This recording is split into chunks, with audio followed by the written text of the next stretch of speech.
And hello, students.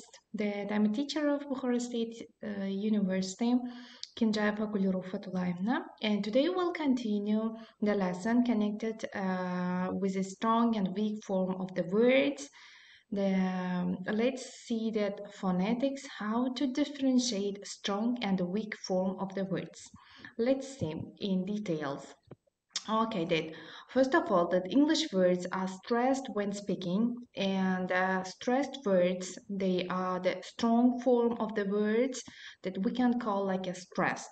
And it's very common to use strong and weak form when speaking in English because English is a stress time language, of course.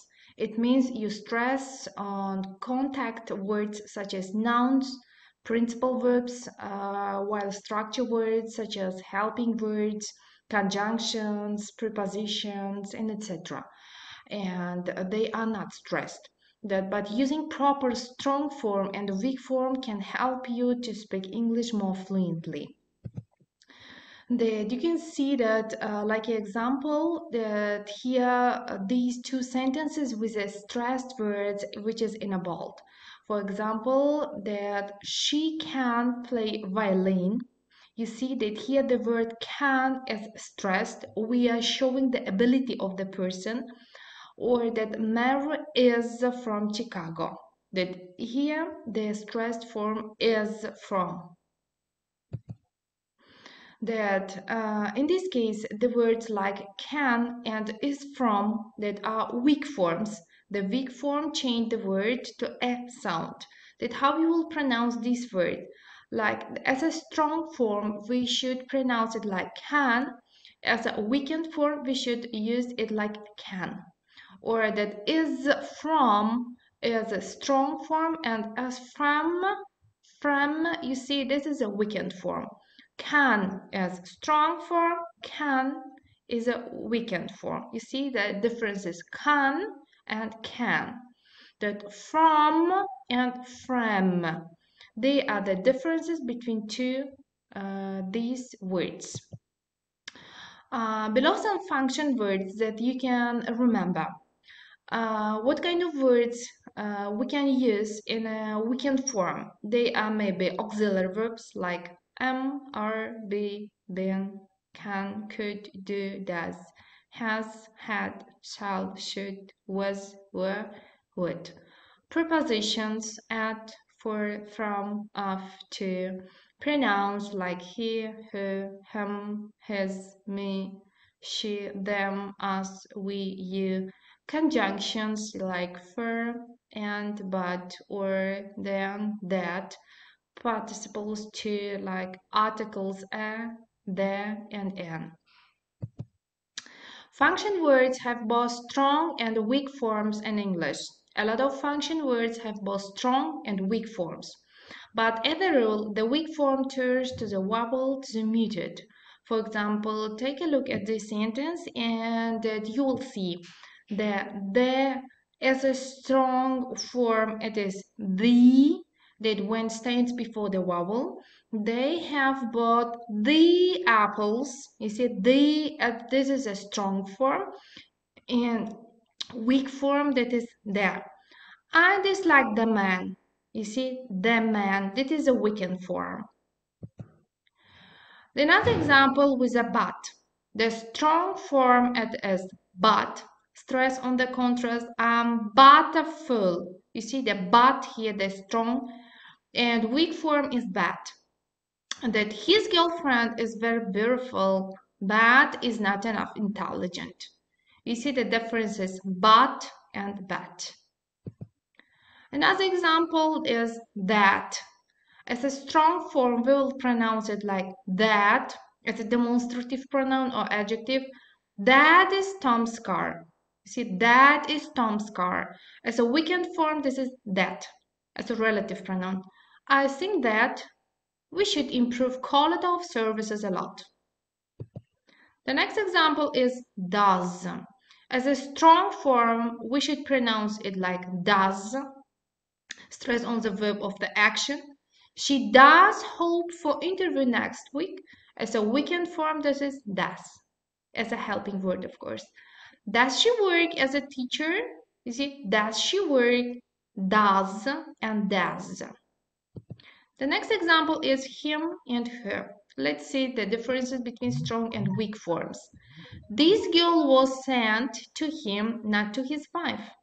Him, the strong form, as a weakened form, we should pronounce it like him. I haven't seen him for ages. I haven't seen him for ages.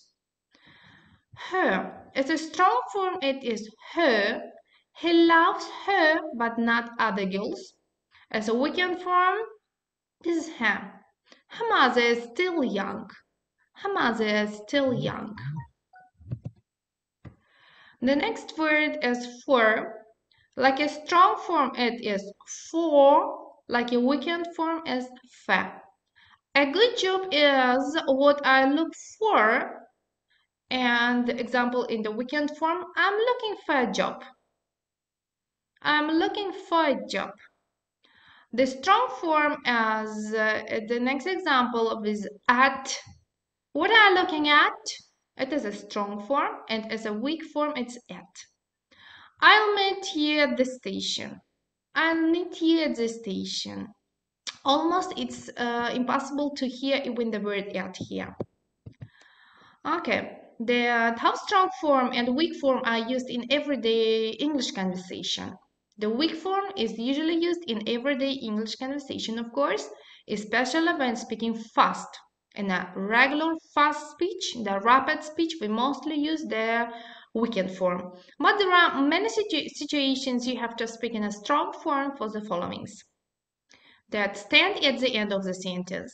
At the end of the sentence, we use the weakened form. What are you looking at? Or where are you from? Yeah, where are you from? In the contrast situation, the letter is from him, not to him. Or he likes her, but does she like him? Okay, stress on the opposite prepositions. Stress on the purpose of the meaning. I travel to and from London a lot. We are showing the purpose of the meaning. That we are putting the stress. You must get the university certificate to have good job in the future. Here the word must is the purpose of the meaning. That's why we are putting the stress. You must choose or us or them. You can't have all. Here you see the must is a main verb and we are putting the stress. And you see the words that have two syllables or more will have the strong pronunciation and weak pronunciation. The vowel of the weak pronunciation will be changed to a sound. Let's see the following examples. Bother. You see the usage of the sound u in a bother. And the weakened form like autumn. Autumn, two different forms, strong and weak forms. With the next example, settlement or settlement, violet and violet, you see the weakened form, or mortgage, mortgage, the long or sound, or forget, forget, like a forget. Potato, potato, this is a strong form, or the weakened form is carrot, carrot. Or the march, march, like a weekend form, particular, particular. In the last example, character, character, like a strong form, and a weekend form, attend, attend. You see that today we have seen a lot of examples of the weekend and shortened weekend form that which we use in a fast, rapid speech. I hope that you have understood the same, and now you can differentiate the differences between strong and the weak form of the verbs. Let's see another examples in our next lessons, next sessions. That if any questions, you may contact. The sim is over. Goodbye. That hope that you have understood the use of strong form and weak form in English through this simple lesson. Goodbye.